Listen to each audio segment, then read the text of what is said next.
Welcome to Oh CyCy, where I sit down with cool people from the neighborhood that are doing interesting stuff, brought to you from the heart of the Lower East Side. Hey. Today I have an amazing guest. He's a music producer, performance artist, Jonah Almost. You do so many things. Someone asked me to describe myself recently, and I was kind of like, I guess I'm a character about town. You really are, and you really bring the vibe to the party. Yeah, I mean, that's what I'm trying to do. I'm very inspired by iconic New York characters of the past. Yeah? Like who? Just like, the zany weirdos of the city. Like, yeah. I want to channel that energy. Yeah. Have you always wanted that? You know what it was when I was younger, I saw the movie Party Monster. Oh, yeah? I fell in love with this whole idea of club kids, and it made me want to move to New York and explore that world. And that but you don't dress up like a club kid. No, you do have your style. I do. And I think like what was cool about the club kids is that they had their own style. And I think it was kind of about like owning whatever you have, just like turning it up to 10. And so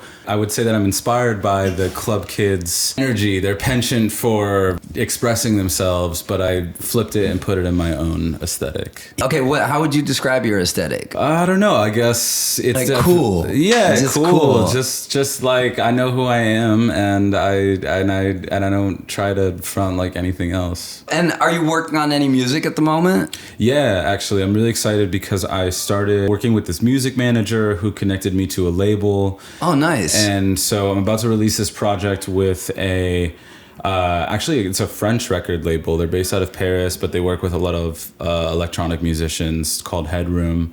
Okay. And I'm going to release a 4-song EP with them that's slated to come out in a series of singles starting next month. That's so cool. Yeah, so I'll have my first single with them. It's called Clean Cut, and that's going to drop on July 12th. Wow, amazing. My favorite one of you is I Could Be Your World Trade. Yes, World Trade.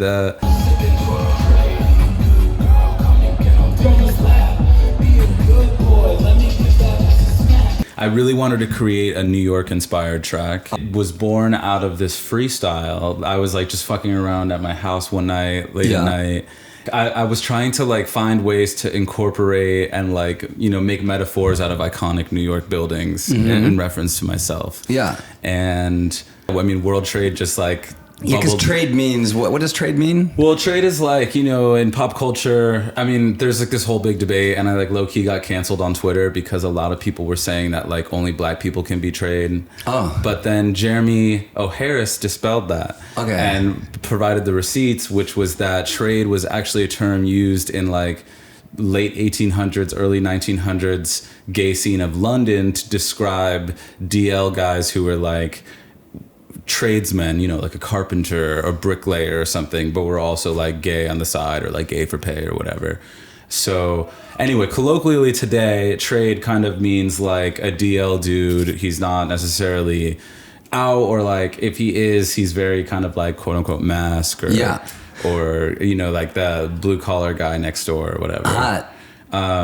And so, yeah, like, I don't know, for me, it was just fun. It wasn't anything like, oh, I'm like trying to appropriate some shit. I'm just like, yeah, I am kind of trade, but like, you are. Yeah. So yeah, like it was just something that was used, especially in New York ballroom culture, talking about the trade. And so, yeah, like when I made the song, I was just like, this is like a crazy reference. I can't believe like, trade is used so freely right now, especially it's had such a moment in the last couple of years.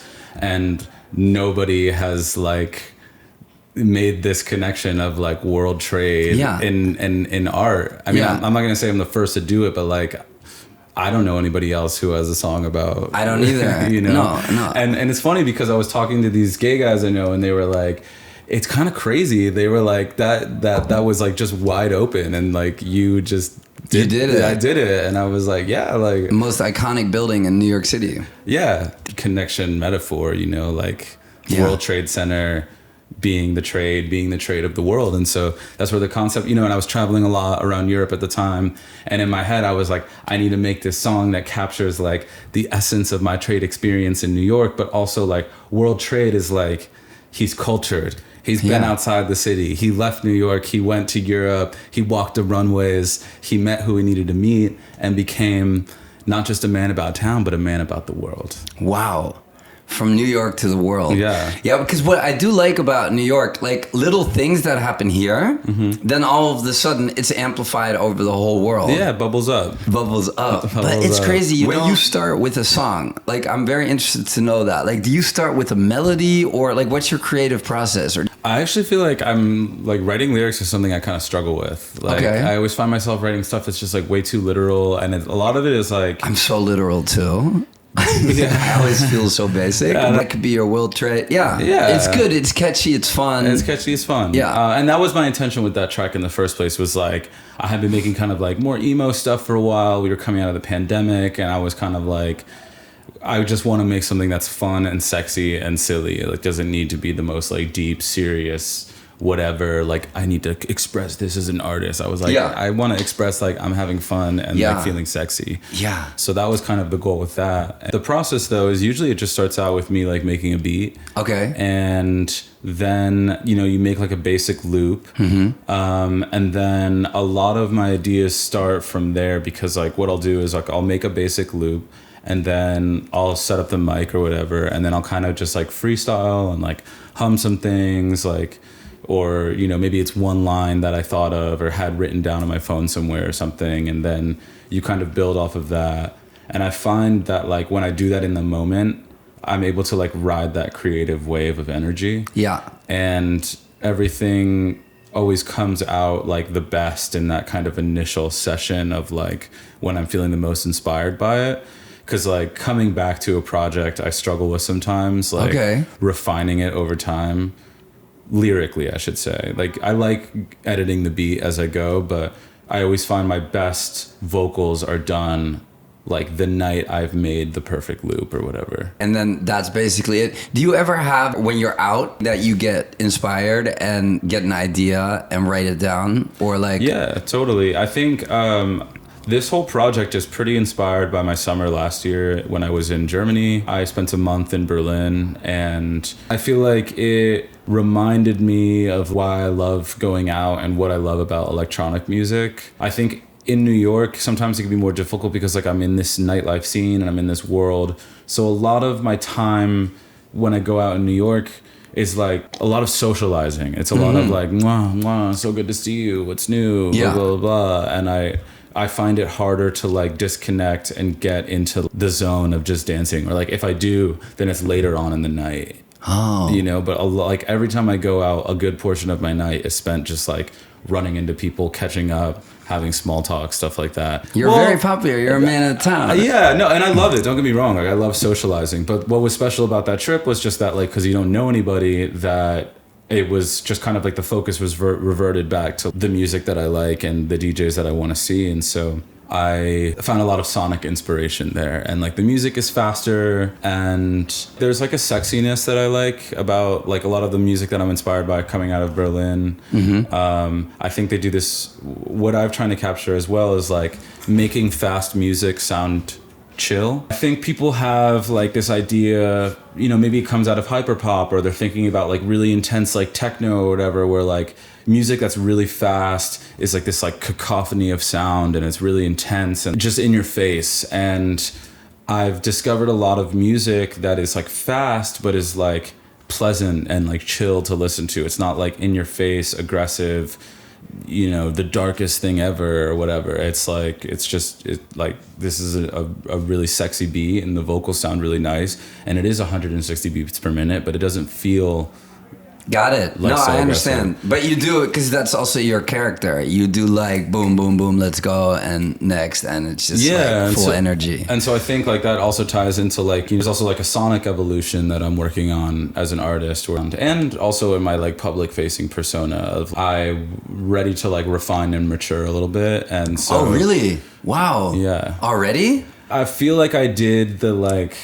You're like, I ain't no spring chicken. No, I just feel like I'm ready to take my practice to a more serious, like I want to let the music do the talking. And I think for a bit I let like the persona do the talking, and that in a way that overshadowed the work that I put into creating it. I mean, I don't know, there's a lot more that goes into it than just the persona. Like I have spent a lot of time like learning how to produce and refining that skill and learning how to mix and, you know, working with different. How'd you learn that? Just the internet? Yeah, the internet and making a shit ton of really bad music. Yeah, yeah.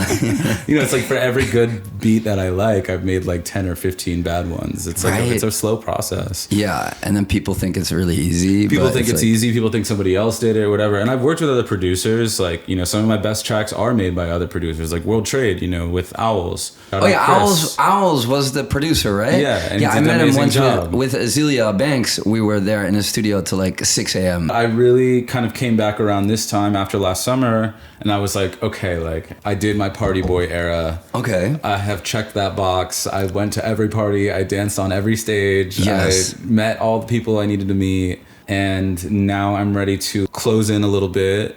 And I've spent the last year just like chilling out and diving deeper into the production of it all and like refining that, becoming everything's tighter. And I'm really excited about this new project because everything feels more advanced and professional. Yeah, and then it's like a vehicle you can use to make other stuff. And it's cool. And it's just like, like I can just be this like hot internet guy with his shirt off or whatever, but I'm like, actually like that is a performance. Yeah, I mean, people do want to see the tattoos. They do, and that's cool. That's fine. I mean, like, but in addition to, you know, my skill and performance art, I think I'm like an up and coming talented producer. Yeah, amazing. Wow. So you, of course, in the midst of the nightlife, like which trends do you kind of see? Do you see that it's kind of going from the raves back to social or not? I think it's a little bit of both. Like, I think if anything, those worlds have just like combined a little bit.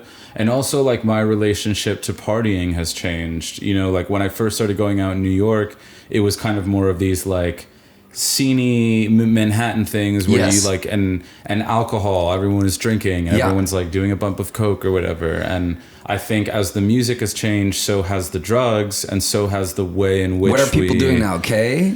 Yeah, everybody loves K, or there's like a lot of like, you know, like club drugs, which are different than alcohol and Coke. You know, it's like, what's a club drug? Club drugs are like, you know, stuff that you take at festivals and like Molly and stuff. Molly, just to stay. Appetite in terms of consumption has changed as well. Like nobody drinks anymore. Nobody drinks. I'm like old fashioned with my beer there. Yeah. And I get it. Like I don't really drink too much either. It makes me feel kind of shitty.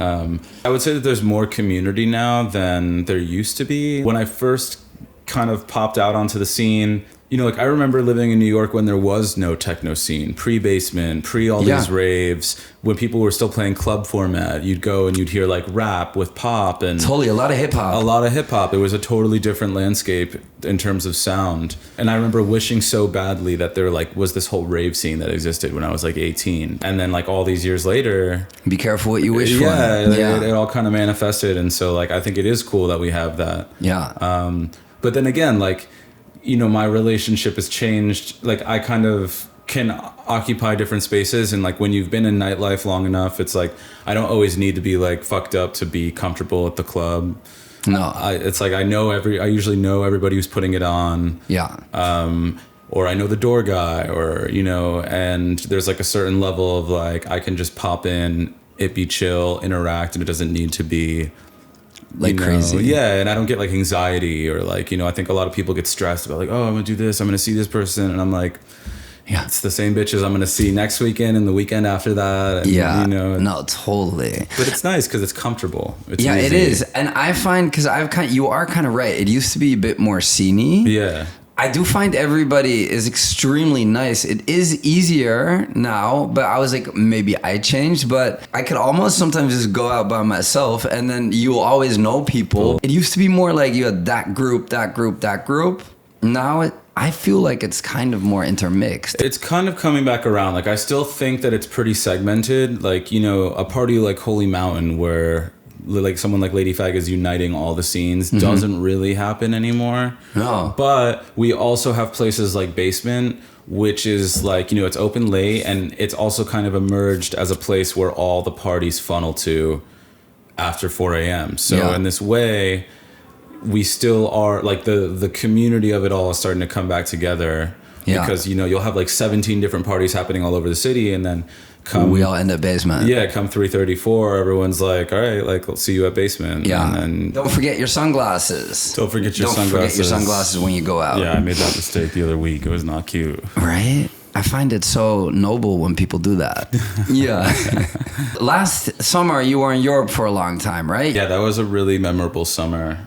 Like, I did a campaign for Coach. Okay. And they cut me a fat check. And Nice. You're like, fuck it. I took off and I spent the whole thing. And I had like the freedom. I subletted my entire apartment for the summer. I'm having like, in 2 days, it'll be like 1 year exactly that I left for that trip. So I'm like feeling a mix of emotions because I'm like, damn, like what I would do to do that again. Because your life has changed because you have a boyfriend now? I do have a boyfriend now. Yeah. So yeah, that was like the pinnacle of single Jonah, I think, for sure. I'm very happy like in my relationship or whatever. You seem happy together. Yeah. Yeah. I mean, I just miss traveling and just like, you know, the freedom of, because you love Europe. I do love Europe. Because you're going for your Italian citizenship?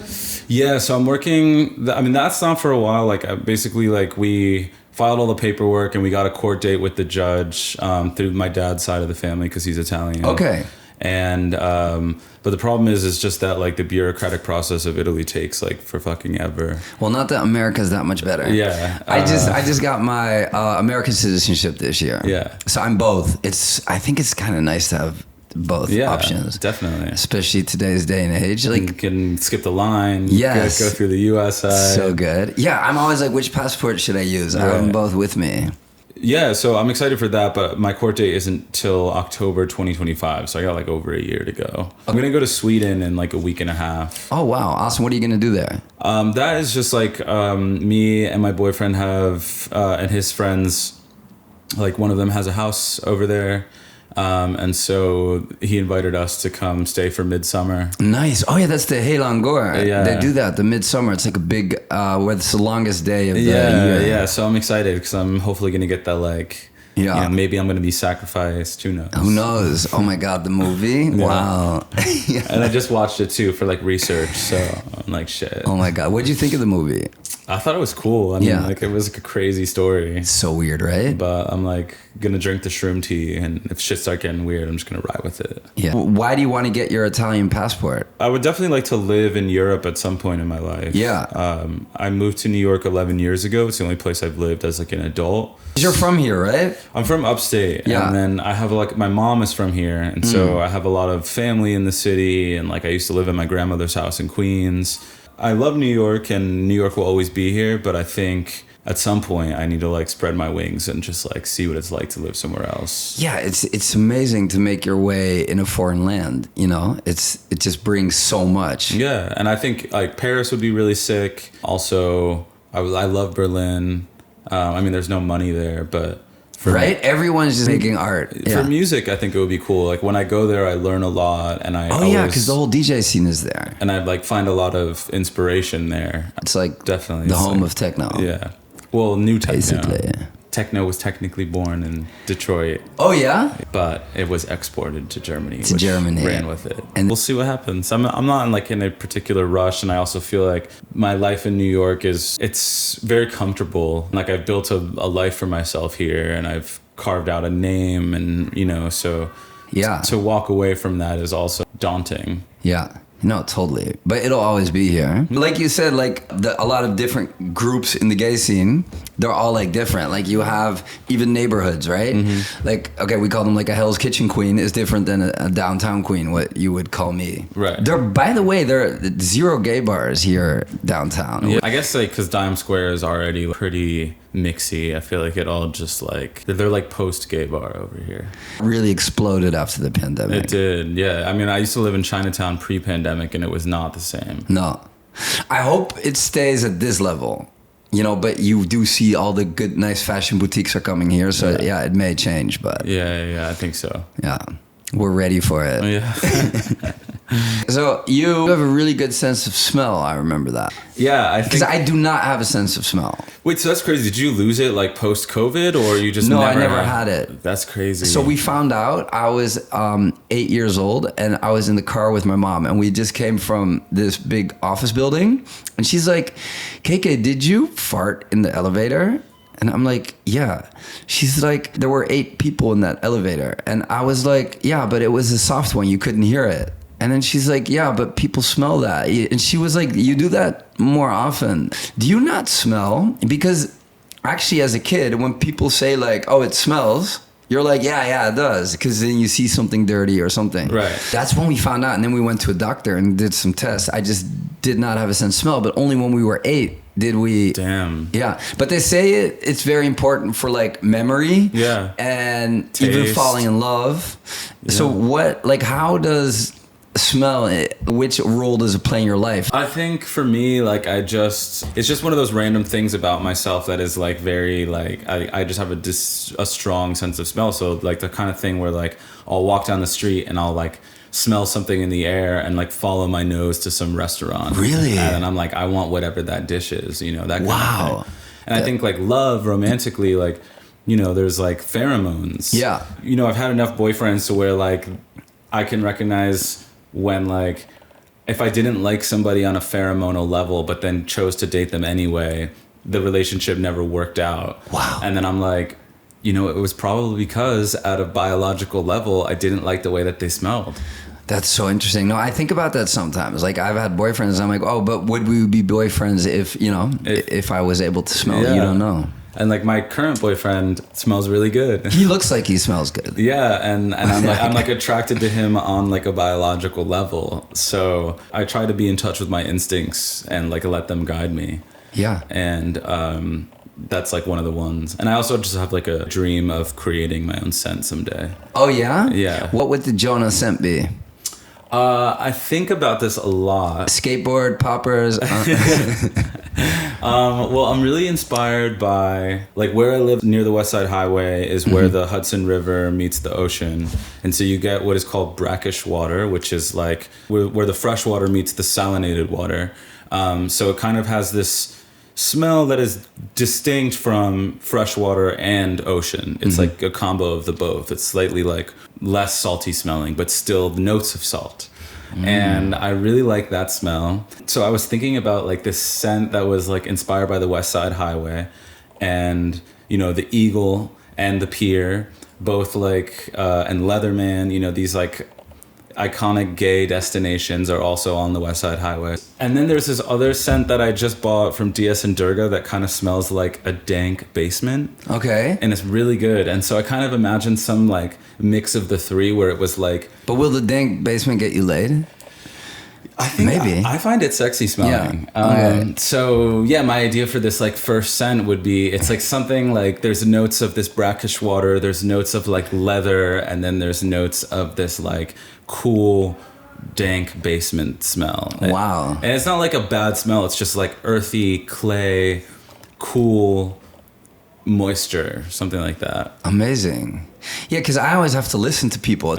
I think and it also is good, like my sense that I've bought over the years, they help, like, what you were saying with memories, they help define an era. So like I have the Comme des Garçons that like my ex bought me for my birthday one year, and like that smell makes me think of like such a time in my life. Yeah. And I just got this new one, and that's because they say smell is it's the most triggering for memory. Yeah, exactly. And so I just like really lead with that. Yeah. I've been experimenting with AI a lot. I find it really insane, but also scary, because like in a year we're gonna have a computer who's smarter than any of us. Right. So, but have you experimented with tools in your music or not? Not really. Like, I think I've used a couple of like AI stem splitters, which will like separate the track into stems. Yeah. But I haven't yet incorporated AI. Maybe that's my project for tonight. I'll go home and fuck around. I'll look at the ways in which I could. Yeah. But I think like it won't be as bad as what people are saying, for artists at least, because we will come to appreciate the shittiness or like the lack of skill or imperfections, I should say. Yeah. That humans have in their art. And so it'll be a kind of thing where it's like, if everything becomes AI and perfect, then we will start to value lo-fi music that a human made that's super imperfect just because by virtue of it being human. You know? Yeah. And people will always want different things too. So I try to just like do my thing, and I'm like, it's not like I'm like a chart-topping artist anyway. Like I'm still underground. So like, let me just like continue doing my thing and having fun. Yeah. I do like sometimes using different programs all of a sudden. Like when I learned Photoshop, I all of a sudden started editing differently, you know? So yeah, I just like doing new tools because I like doing new things. Yeah, so. It keeps your workshop fresh or whatever. I definitely could like maybe be incorporating it more, but I still am figuring out fucking Ableton, you know? Like What's day. Ableton? Ableton is the music program that I use to produce. There's Okay. like Logic, Reason, Ableton, Fruity Loops. There's a whole bunch of different ones. And like where even my interest in music started was just like an outlet for me to express myself, you know, isn't partying and bad habits or whatever. So for me, a lot of it is just like personal work that I'm trying to figure out, and I express myself either sonically through the music or lyrically through the words, and, you know, out comes this product. But often it's related, I guess, to like me and my experience, which I guess is like can be selfish in some ways.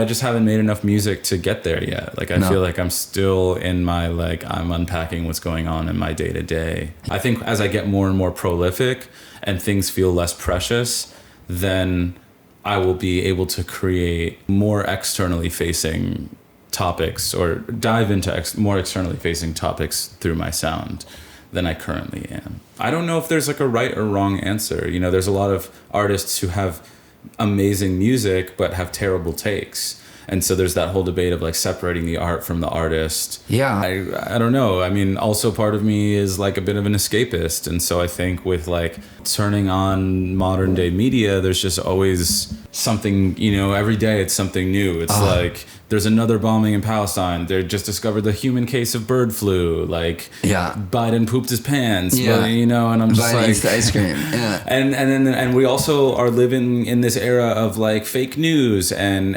AI generated shit. And I see even on like Twitter, there's so much misinformation that's spread. I guess I've just kind of like disassociated into an analog place where it's like I kind of just focus on the world in front of me as like maybe not good as it is. That's not to say that I don't care about what's happening outside of it, but I'm also like, there's nothing you can do about it, but you can do something in your neighborhood. Yeah, and there's like objective truths that I can see IRL. You know, it's like, okay, this is the way it is because I'm seeing it through my eyes. I mean, I guess that is kind of also a subjective truth because everyone's... I don't know. So I made you a bracelet and it broke. Yeah, it was so sad. I got so many compliments on that bracelet. Yeah? Okay, so yeah, we're going to make you a new one. I could do a tutorial at some point. Basically, everywhere I go now, I travel, I get different beads. I find a bead shop. Wow, thank you so much. It was really cool to get to know you even better. Yeah, you're awesome. And we're here in KK's kitchen. Yes. And shout out KK for bringing me on the show, and shout out his bracelet work. Yeah. It honestly is actually really good. Yeah, oh, thank you. Okay, and we'll show the end result. We'll show the end result. Yeah. Amazing. Thanks, man. Thank you. Love you. Love you. Appreciate you having me here. Wow.